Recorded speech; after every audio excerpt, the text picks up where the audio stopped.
BR Ambedkar Konaseema జిల్లా కొత్తపేట మండలం గంటి గ్రామంలో పెదపాటకు సంబంధించిన దళిత యువకులకి అలాగే గంటి గ్రామంలో ఉన్న కాపు యువకులకి ఘర్షణ జరిగింది. 31/12/2025 తేదీన గంటి సెంటర్లో సోడా షాప్ దగ్గర ఈ ఎస్సీ యువకులకి మీద కాపు యువకులు కులం పేరుతో తిట్టడం, కొంచెం ఘర్షణ చేయడం జరిగింది. అయితే ఇరు వర్గాలు కూడా అన్నదమ్ముల భావంగా ఉండి ఈ గొడవలు లేకుండా కేసులు లేకుండా ఉందామని అనుకున్నారు. దానిలో భాగంగానే విశాల్ తండ్రి పంచాయతీ దగ్గరికి వెళ్ళి కర్రి గోపి గారికి అలాగే పత్తి రాము గారికి చెప్పి మీ వాళ్ళు ఇలా చేశారని చెప్పడం జరిగింది. అయితే మీ పిల్లలకి మీరు చెప్పుకోండి, మా పిల్లలకి మేము చెప్పుకుంటామని చెప్పడం జరిగింది. అయితే అలా చెప్పిన తర్వాత గొడవ సద్దుమణిగిపోయిందన్న తరుణంలో 2వ తారీఖున 2/1/2026 తేదీన 6 గంటలకి ఈ గంటి గ్రామానికి చెందిన దళిత యువకులు గంటి సెంటర్లో ఉన్న సోడా షాప్ దగ్గరికి వెళ్ళడం జరిగింది. అక్కడే వీళ్ళని కొట్టి చంపేసి కాల్లో పడేద్దామని చెప్పేసి ఒక ప్లాన్ ప్రకారంగా అక్కడ కాపు యువకులు 20 మంది మారణాయుధాలతో రెడీగా ఉన్నారు అక్కడ వీళ్ళని కొడదామని. అయితే ఈలోపే వీళ్ళు ఆ సోడా షాప్ దగ్గర సోడాలు తాగి ఇంటికి వచ్చేద్దామన్న సమయంలో ఆ సోడా షాపు ఆయన కూడా ఈ షాప్ దగ్గర గొడవ పడొద్దు, మీరు అలాగా వెళ్ళిపోండి, ఎవరింటికి వాళ్ళు వెళ్ళిపోండి అని చెప్పడం జరిగింది. అయితే ఈ పెదపేటకి సంబంధించిన కరుపోతు విశాల్, మానేపల్లి నానిబాబు, నక్క రామకళ్యాణ్ అనే యువకులు ఇంటికి వచ్చేద్దామని రెడీగా బండి మీద కూర్చుండగా ఈలోపు 20 మంది అంటే కర్రి మణికంఠ అలాగే కర్రి పెద్ద శ్రీను చిన్న శ్రీను అనే మిగతా తదితరులు వీళ్ళ మీద విచక్షణారహితంగా దాడి చేసి డ్రింక్ బాటిల్తో తల మీద కొట్టి నడ్డి మీద పొట్ట మీద అలాగే వాళ్ళ ఇష్టానుసారం దాడి చేశారు. అలాగే ఒంటి మీద ఉన్న షర్ట్లు కూడా చింపేయడం జరిగింది. మోకాళ్ళ మీద కూర్చోబెట్టి వాళ్ళ మీద విచక్షణారహితంగా దాడి చేయడం జరిగింది. అయితే ఈ దాడిలో భాగంగా కర్రి మణికంఠ అనే అబ్బాయికి ఒక చిన్న దెబ్బ తగలడం జరిగింది.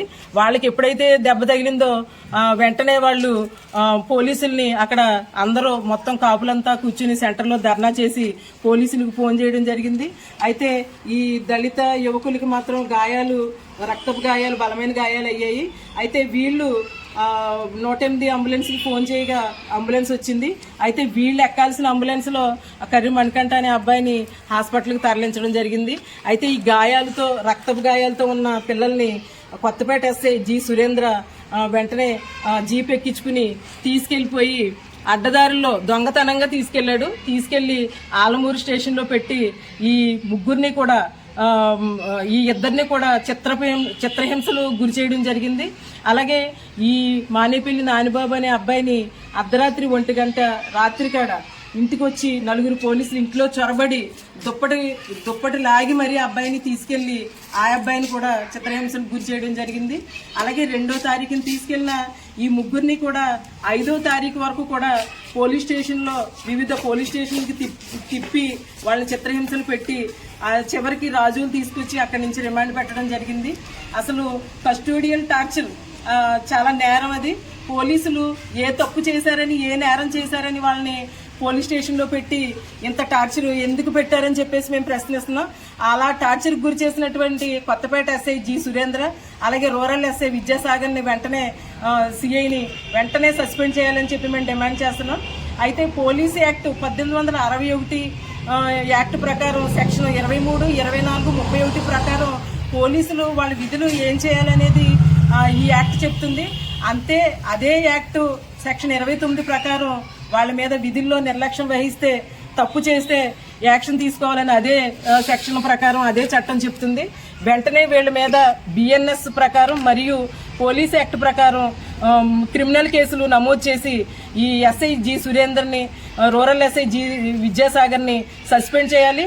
అంతేకాకుండా డిఎస్పీని కూడా బదిలీ చేయాలి. ఈ ముగ్గురు ఏకమై చేసి ఈ విధంగా దళిత యువకుల్ని నానా రకాల చిత్రహింసలకు గురి చేశారు.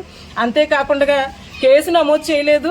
దళిత యువకుల్ని 31వ తేదీ నుంచి వీళ్ళ మీద కుల వివక్ష కారణంగా అనేక దాడులు చేయడం జరిగింది. ఇప్పటి వరకు అవతల వ్యక్తుల మీద కేసు నమోదు చేయకపోవడానికి కారణాలు ఏంటని కూడా మేము ప్రశ్నిస్తున్నాం.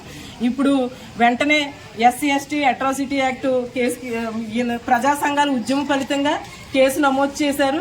నమోదు చేసి ఇప్పటి వరకు కూడా వాళ్ళని అరెస్ట్ చేయకపోవడానికి కారణాలు ఏంటని మేము అడుగుతున్నాం. అయితే ఈ దెబ్బలు తిన్న దళిత యువకులను మాత్రం 307 కింద వాళ్ళని అరెస్ట్ చేసి వాళ్ళని రిమాండ్ పెట్టారు. ఆ దెబ్బలతోటే కనీసం వైద్యం కూడా చేయలేదు. అయితే ఈ వివక్షకి పోలీసులు, అవతల కాపులు ఈ వివక్షకి కారణాలు ఏంటని మేము ప్రశ్నిస్తున్నాం. మేము వెంటనే దీన్ని సమగ్ర దర్యాప్తు చేసి జిల్లా ఎస్పీ గారు వెంటనే విచారణ జరిపి వాళ్ళ మీద చట్ట ప్రకారం చర్యలు తీసుకోవాలని నేను డిమాండ్ చేస్తున్నాను.